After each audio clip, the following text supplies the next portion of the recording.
mariés, on règle toutes ces choses, car des fiançailles, Un mariage, La vie en général.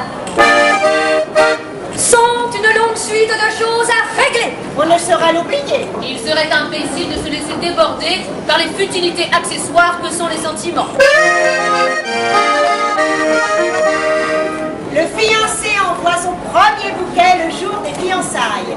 Ce bouquet est composé de fleurs blanches. Parmi celles que préfère la fiancée dans cette couleur. Elle est ravie de cette coïncidence de bon augure. Il apporte lui-même la bague. Il a consulté discrètement pour savoir quelle est la pierre favorite de la jeune fille, car il ne doit pas acheter cet anneau au hasard. Il y a des fiancés qui ont peur des perles, parce qu'elles s'imaginent qu'elles présagent des larmes. C'est crétin, mais on ne peut commencer dès le jour des fiançailles à le dire. Quelle qu'elle soit, de toute manière, la bague doit être bien accueillie. C'est le moins qu'on puisse espérer. La jeune fille s'émerveille et s'exclame...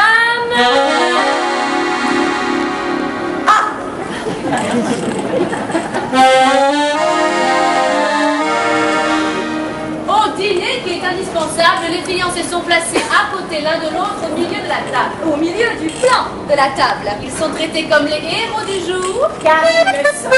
Ils ont en face de le père et la mère de la jeune fille. Le père du fiancé est auprès de la maîtresse de la maison. La mère de la jeune fille, si on a bien voulu suivre, Sa mère auprès du maître de la maison. Le père de la fiancée. N'insiste pas. c'est clair.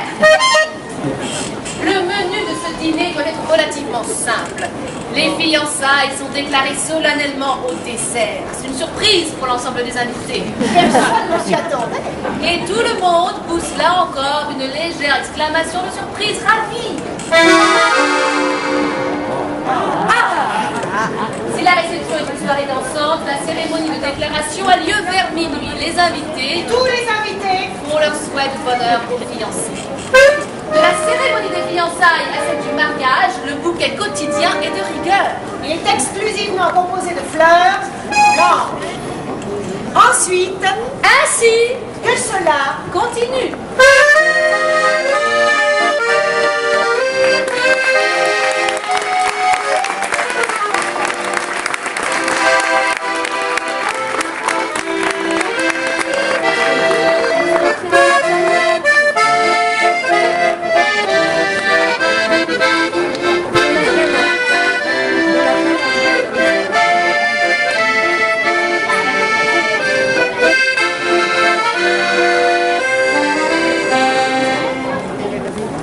L'acte 3 des règles du savoir-vivre dans la société moderne de Jean-Luc Lagarce va se dérouler à la salle des mariages, à côté.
Les règles du savoir-vivre dans la société moderne de Jean-Luc Lagarce. Acte 3, les fiançailles. Le mariage. le mariage civil. Le mariage civil précède le mariage religieux. Mais on ne se marie pas à l'église depuis le premier dimanche de l'Avent jusqu'au jour de l'Épiphanie.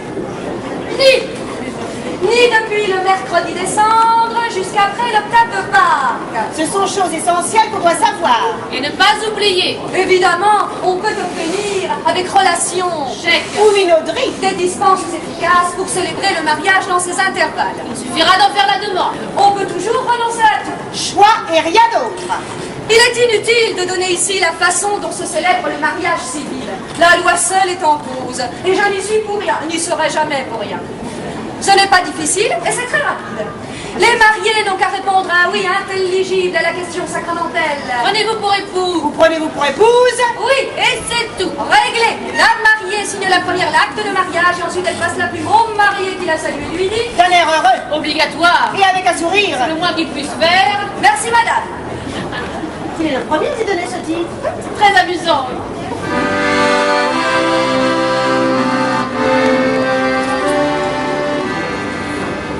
Le mariage religieux. Le mariage religieux se célèbre le matin. En général. Il a plus de pompe en cette partie de la journée. À cause de la messe. Tout le monde est beaucoup plus en forme. On vient juste de se lever. On la valmine. Le père et la mère de la mariée reçoivent leurs invités au salon. Le marié, quant à lui, a précédé tout le monde en compagnie de ses parents. Ils sont arrivés aux aurores. La jeune épousée, elle, ne paraît qu'au dernier moment. Elle descend l'escalier, portant à la main le dernier bouquet Blanc. que lui adressa le matin celui qui est déjà son mari. De par la loi civile. Elle est pleine de sa fraîcheur matinale. Quand tout le monde est arrivé, et c'est le cas d'être exact, on monte en voiture pour se rendre à l'église. La mariée occupe la première voiture. Elle a son père et sa mère avec elle.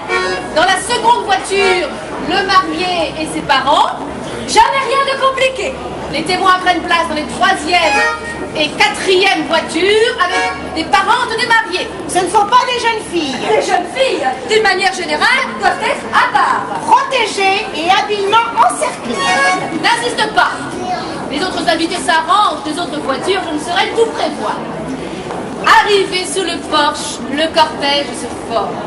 La mariée au bras de son père, le marié avec sa mère, la mère de la mariée conduite par le père du marié, les demoiselles et les garçons d'honneur, les témoins et les dames avec lesquels ils sont venus en voiture. Les jeunes filles derrière. C'est facile.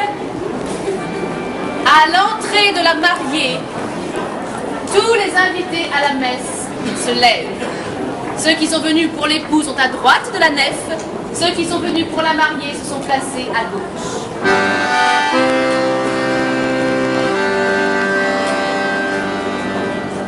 La mariée s'avance sans porter les yeux autour d'elle. Elle marche droit vers ce qui l'attend. Bien peu d'épousées restent naturelles sous tous les regards fixés sur elle. Certaines mariées ont le don d'agacer. Ou d'amuser les assistants. Un peu de trouble est nécessaire, mais il n'est pas obligatoire qu'une mariée prenne l'air, comme l'a dit le poète Victor Hugo, de la victime couronnée de fleurs qu'on conduit à l'autel. Mieux vaudrait s'avancer délibérément, ce serait moins sot. Qu'elle soit émue, cela se conçoit. Heureuse et un peu effrayée, on l'espère. Mais si elle est bien élevée, Si elle possède une dose suffisante de tact, en un mot, si elle n'est pas trop gourde, elle évitera aussi bien les airs penchés que les airs assurés. elle ne donnera pas plus dans la pruderie outrée que dans l'aplomb excessif. Le père de la mariée la conduit à sa place, le prie-dieu placé à gauche et auprès duquel brûle un cierge. Facile à repérer. Le marié vient s'agenouiller auprès d'elle sur l'autre prie-dieu. C'est plus simple encore pour lui. Les anneaux ont été remis à un sacristain qui les offre Habilement. sur un plateau au moment de la cérémonie où ils sont échangés. La date du mariage est gravée à l'intérieur de chaque anneau avec le prénom de la femme dans l'anneau du mari et celui du mari dans l'anneau de la femme. Ce n'est pas très difficile à suivre, mais extrêmement simple à retenir. Les mariés écoutent Assis, l'allocution que le prêtre leur adresse. Celui-ci parle Debout, sur les marches de l'autel. mais bien évidemment, il s'approche des époux pour les unir. Le marié et la mariée se lèvent alors et l'époux prend dans sa main droite la main droite de l'épouse. ce qui oblige le jeune homme à se contorsionner un peu, mais cela ne durera qu'un court moment. Aux questions que l'on sait, Prenez-vous pour femme, etc. ils répondent Oui, La célébration terminée, on passe à la sacristie pour signer l'acte de mariage. Et recevoir les félicitations des invités. La mariée sort de l'église, au bras de son mari. Son père offre son bras à la mère du marié. Le père du marié offre son bras à la mère de la mariée. Tout le monde peut suivre. Il suffit de comprendre le principe. On fait des échanges d'une famille à l'autre et ensuite on décline. C'est pas compliqué. Un membre masculin d'un côté avec un membre féminin de l'autre. Et ainsi de suite. Etc. Les mariés remontent seuls en voiture.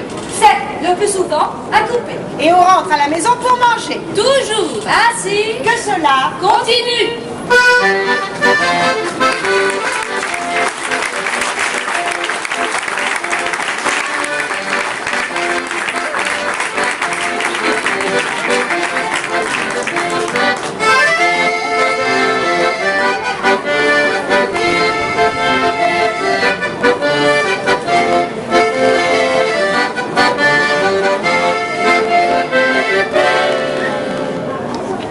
L'acte 4 des règles du savoir-vivre dans la société moderne de Jean-Luc Lagarce va se dérouler dans la salle des rencontres qui se trouve là-bas, si vous voulez bien nous suivre.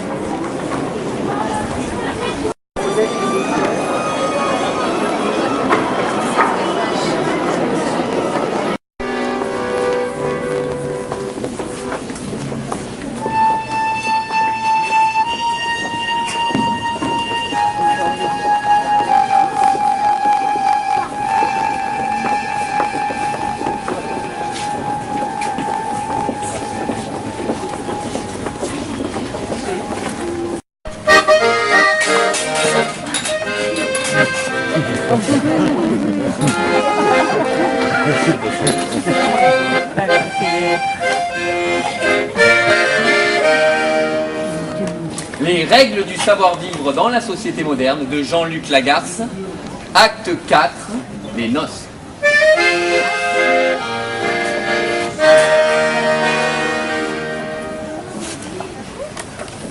Il faut célébrer la fête des épousailles avec autant de magnificence que le permet la position de fortune. Chaque invité Revêtu de ses plus brillants atours, est tenu d'y apporter un visage heureux. c'est le moins qu'il puisse apporter. On doit entourer de joie et d'éclat, le bonheur de ce jeune couple, mais cette joie Et cet éclat, doivent être relatifs. et ne pas écraser le bonheur naissant des mariés. De manière générale, si tout le monde y prend garde, ce jour-là, ce sont les mariés qui doivent avoir l'air le plus heureux. Si l'on donne un grand dîner, la mariée prend place à table entre son père et son beau-père. elle est à droite de son père. Le marié est en face d'elle, entre sa mère et sa belle-mère. Ils sont traités en héros du jour. Car ils le sont. La mariée est servie avant toutes les autres dames. Si âgée ou si qualifiée que celle-ci puisse être. Le bal est ouvert par la mariée, avec l'invité auquel on désire témoigner le plus de déférence. Le second quadrille ou la seconde valse appartient au mari. Le mari de la mariée. Le marié. Après, elle envoie inviter de sa part les danseurs qu'elle veut pour partenaires dans les quadrilles qui suivent. Pour les Et valses, d'une manière plus large pour toutes les danses qui encouragent au rapprochement physique. elle se réserve pour son mari. Et les hommes de sa parenté.